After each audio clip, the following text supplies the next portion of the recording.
नमस्कार मंडळी, मी न्यूट्रिशनिस्ट अनुजा आणि द ग्रीन पंच आपल्या चॅनलवर तुम्हा सगळ्यांचं खूप खूप मनापासून स्वागत.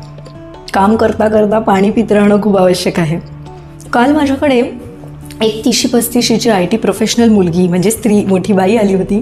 तिचा प्रॉब्लेम असा होता की तिचं पोट असं सारखं गच्च गच्च भरल्यासारखं वाटतं, म्हणजे भूक पटकन लागत नाही आणि मुख्य म्हणजे हेवी वाटतं, असं वाटतं पोटात काहीतरी फुगलं आहे आपल्या. आणि हा प्रॉब्लेम सध्या खूप कॉमन झालेला आहे, ज्याला ब्लोटिंग असं आपण म्हणतो. आणि अगदी यंग मुलांपासून ते म्हाताऱ्या माणसांपर्यंत खूप लोक यापासून सफर करत आहेत. तर तिला मी जे काही उपाय सांगितले, आम्ही जे काही उपाय तिच्यासाठी केले, त्यांनी तिला साधारण आठवडाभरात ते 10 दिवसात भरपूर रिलीफ मिळाला. म्हणून मला असं वाटलं की त्या 4-5 गोष्टी तुमच्याबरोबरही शेअर कराव्यात, जेणेकरून तुम्हालाही हा त्रास होत असेल तर तुम्हाला थोडीशी दिशा मिळेल आणि एखाद्याचा अनुभव ऐकल्यावर आपल्याला ते करावंसंही वाटतं. तर पहिली सर्वात महत्त्वाची गोष्ट म्हणजे त्यांना वेट लॉस करायचा होता आणि त्यांनी अर्थातच सोशल मीडियावर आणि वेगवेगळ्या ठिकाणी वाचलं हाय प्रोटीन खाल्लं पाहिजे. म्हणून त्यांनी सडनली दिवसातनं 2 वेळा कडधान्य, 1 वेळा डाळी आणि असं सगळं व्हेजिटेरियन असल्यामुळे पनीर असं धाड सगळ्या मील्समध्ये ॲड करायला सुरुवात केली. ही एक मोठी चूक असू शकते. आणि अर्थातच प्रोटीन्स पचायला जड असतात, त्यात ते कच्ची कडधान्य खात होत्या, त्यामुळे त्यांना इतका ब्लोटिंगचा त्रास वाढलेला. त्याच्यामुळे प्रोटीन खाणं चांगलं आहे, पण तुम्हाला जर सवय नसेल तर तुम्ही हळूहळू त्याचं प्रमाण वाढवलं पाहिजे.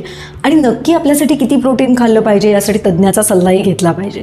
तुम्ही त्यांना त्यांची डाळी कडधान्य कमी केली, त्यांना म्हटलं आपण हळूहळू वाढवूया, शिजवा, त्याच्यात काय घालायचं हे सगळं खूप महत्त्वाचं आहे. त्यामुळे शिजवून पहिल्यांदा कडधान्य खायला सुरुवात केली. दुसरी गोष्ट म्हणजे त्यांचा वॉटर इंटेक खूप कमी होता आणि त्यांनी खूप सॅलड्स वगैरे खायला सुरुवात केली होती हेल्दी राहायचं म्हणून, जे चांगलंच आहे. पण त्या प्रमाणात जर पाणी प्यायलं गेलं नाही तर पुन्हा एकदा ब्लोटिंग, कॉन्स्टिपेशनसारखे प्रॉब्लेम होतात जे त्यांना होत होते. त्यामुळे त्यांचा वॉटर इंटेक वाढवणं आणि या गोष्टी खूप महत्त्वाच्या होत्या, त्या केल्या. आणि तिसरी गोष्ट म्हणजे आपल्या घरात, आपल्या किचनमध्ये, आपल्या स्पाइस बॉक्समध्ये म्हणजे मिसळण्याच्या डब्यामध्येच सर्वात महत्त्वाचे उपाय दडलेले आहेत. त्यामुळे धने, जिरे, ओवा, काळं मीठ यासारख्या पदार्थांचा वेगवेगळ्या पदार्थांमध्ये वापर, किंवा सब्जा घातलेलं पाणी पिणं, धने जिरे घातलेलं पाणी पिणं, बडीशेप खाणं, अशा छोट्या छोट्या गोष्टींचा, वेगवेगळ्या मसाल्याच्या पदार्थांचा वापर आम्ही योग्य प्रमाणात, योग्य गायडन्स देऊन सुरू केला.